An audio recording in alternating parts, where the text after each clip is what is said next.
That wee man in the game 5 years longer than he might have been. If that is the case, then he did us all a service.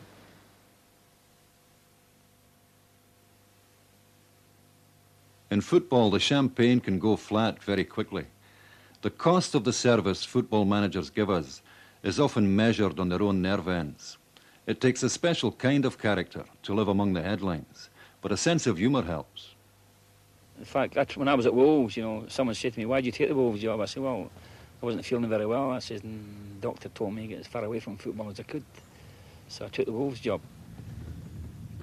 And the hardest job of a football manager is the first year, is when you go to a club. If you look at the players' contracts, you look at the dead wood you've got in the staff that you take over, and the first thing you've got to do is get rid of that. And it takes you a year to do that.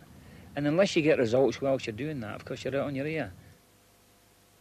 I used to be annoyed about this word pressure, because there was me saying, there's tremendous pressure on me as Rangers manager, where somebody watching that interview on the television at home with a lot of family problems, maybe somebody in the family dying in hospital or really have the problems that all families have today. And I could visualise at times I'm saying, he's got pressures, he ought to be in here and see the pressures that we're under. That's only a game they're playing. Over 90 minutes you could be committed to an asylum every Saturday. I mean, without a doubt, they could have wrapped you up in a straitjacket and taken you away, because every decision that was taken against you on the pitch, you really took personally. Because, again, it goes back to total frustration. Because once the players cross that line and out on the pitch, you can scream your head off, but there's nothing you can do about their performance. When I signed the contract, Tom Hart asked me to sign a 10-year contract, and I signed a 5-year contract, and the press was there and everything. And I said to the press, one thing's for sure, that I'll get the sack from someone, whether it's here or somewhere else. But that's most important. There are times when you have to get the sack, because I'm a type of character that I need to say what I feel. I've always done it, and I'm not going to change, even if it's millionaires that own places. I don't mind, because they came for me, and they employed me to do what I was capable of doing. Okay, if they don't like it, good night, Vienna. I remember, funny enough, my wife, I got offered a smashing job in Canada, and there was all sorts of dollars involved in it, and it covered football, it covered a whole lot of other things. And I was toying with it at the time, and I said to Liz, she had said to me, I said, I don't think you'll enjoy it. She says, you'll miss football too much. And I said, well, I don't know about that, Liz. I said, I think I could maybe enjoy not being involved in the traumas and the desperation things, the highs and the lows. And she says, no, I disagree entirely. She says, I think that's what you enjoy about football. But I've had a wee chance now to be out of it for a couple of years, and I realise there's more things to life. There's one thing certain anyway, it's the only life you're going to have. It's not a rehearsal for something else in the future. So you've got to enjoy your life. And although I enjoyed being a manager, I'm really enjoying another part of life now. And while I still admire the guys that's managers, and they're still all my great friends of mine, I sympathise with them a lot of the time, simply because of the pressures that they go through. There's Pearson. McLean gets there first, though. It's Jim McLean. Ferguson fighting well. Two men who have achieved more success as managers than they did as players are Jim McLean and Alec Ferguson. Dundee United are a far more impressive team than Jim McLean's limited financial resources could lead us reasonably to expect. He's scored! Oh, what a great goal! The second phase of his career has brought him more acclaim than he enjoyed as a player. Oh, Kinloch, we shouldn't have done that. Ferguson scores! Aggressively competitive though he was as a player, Alec Ferguson was to inspire far more goals as a manager than he ever scored himself. And Ferguson just couldn't turn that one up. Watson, oh, the bar! Scanlon, yes! What a marvellous goal to finish this match. The best way to assess that would be to speak to someone who played with me. And I think they would find I was a bad loser then, and I wanted to win things. So, anyway, that the hunger has always been there. As a manager, it's been achieved. There's a difference. And maybe the players would tell you, thank goodness I wasn't playing with them.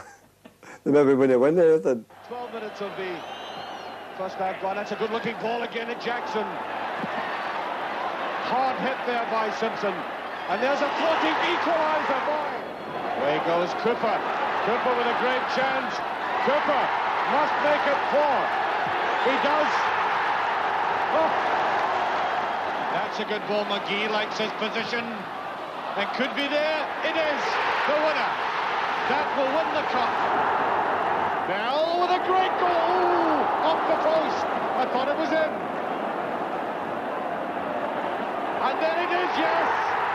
Alec Ferguson's success repeats a familiar theme among players turned managers. Great managers tend to have been good rather than great players. Perhaps their ability to help other people's talent relates to this. Someone who is not spectacularly gifted as a player will have to substitute character for flair and earn his knowledge of the game. That's maybe one of the things that separates the managers from the players. It has to be a dividing line. I mean, I think the dividing line is such that you can't be too close to them.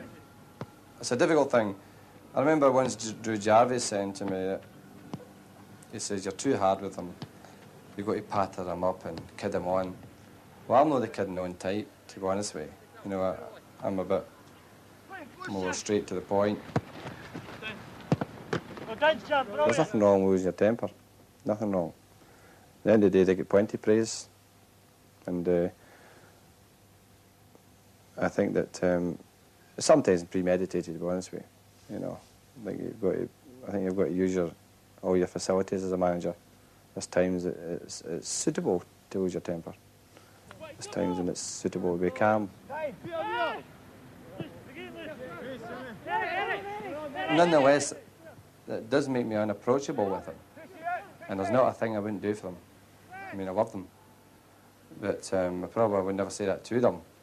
Because, I mean, I love them, but at times that we've got to realise that you'll be disappointed about players, and there will be times that the players will be disappointed with the manager.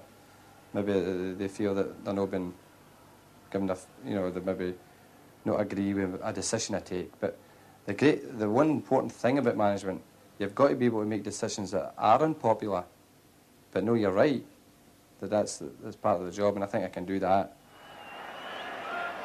That's Porteous. Wilson, yes. Miller, the captain, has equalised. It squeezed its way in. Jesus Christ, this is bloody air's gone for your brain. For a long time, Alec Ferguson has looked like the natural successor to Jock Stein in terms of ability. Now he has become that successor in reality. He takes Scotland to the World Cup finals in Mexico, a responsibility he carries without too much obvious strain. Hands up, who have got more than 2 O levels. Football's an emotional game. You can't expect to sit in cold water all your life. Now I'm that way. I can't change that. At 43 years of age, I'm still as enthusiastic and passionate as I have been. That'll not change. Let's hope that what won't change either is the ability of some Scottish managers to turn passion into success.